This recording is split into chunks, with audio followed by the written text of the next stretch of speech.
Hello, my name is Richard Wingert. I'm a licensed real estate agent in New York City, and today we're going to be speaking with Stephen Ebert, attorney, a partner with the law firm of Casson & Casson, LLP, and a well-respected real estate practitioner in New York.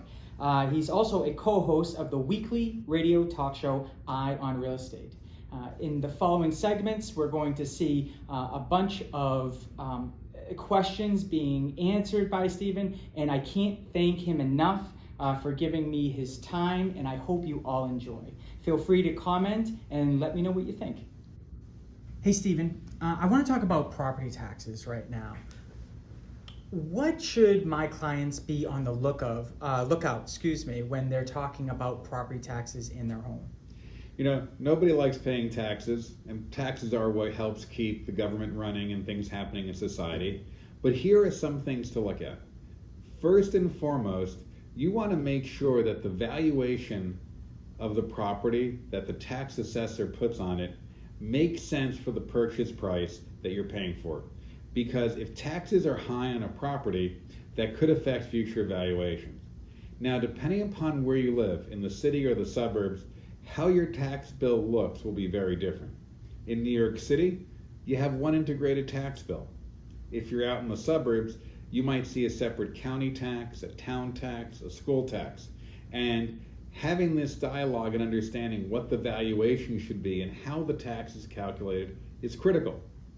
Now, focusing on New York City for a second, a single family home and a co-op condo apartment are dealt with very, very differently.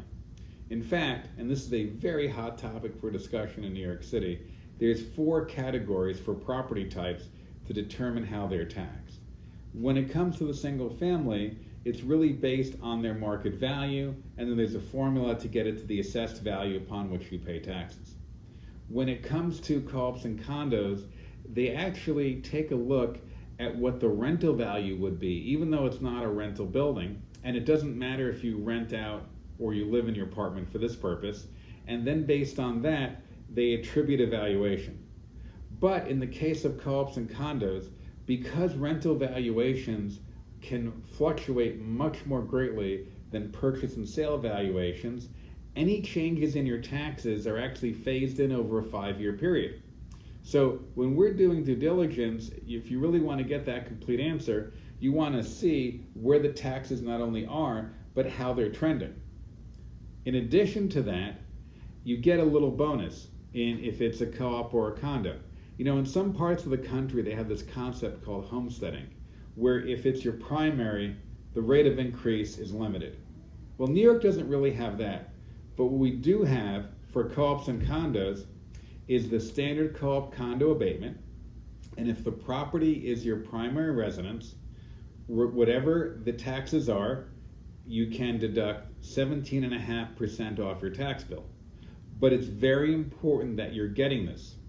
What happens is every year, the property management company for your building should be sending you a survey, and on that survey you mark down if it is or is not your primary residence. Then what happens is management takes all those surveys and then they notify the finance department. So if you're not getting that annual survey from your property management company, you might be losing that 17.5% discount on your taxes. So make sure you talk to them and you see that on your tax bill. The other thing I want to point out is there's something called the star abatement. Because of how we fund schools in New York State, some of it's local, some of it's state level. If it's your primary residence, you're entitled to get a further reduction, as long as your income is not too high, off a portion of your tax bill towards school taxes. Additionally, if you are a senior, clergy, or veteran, or at low income, you might be able to get an enhanced star for a further reduction on your taxes. And unlike the co-op condo abatement, that's something that you have to do directly, and also applies to co-ops, condos, and single or 2-family homes. So you want to make sure, most importantly, that you're not overpaying your taxes and you're not leaving money on the table, because it could be an unnecessary cost to you, the consumer.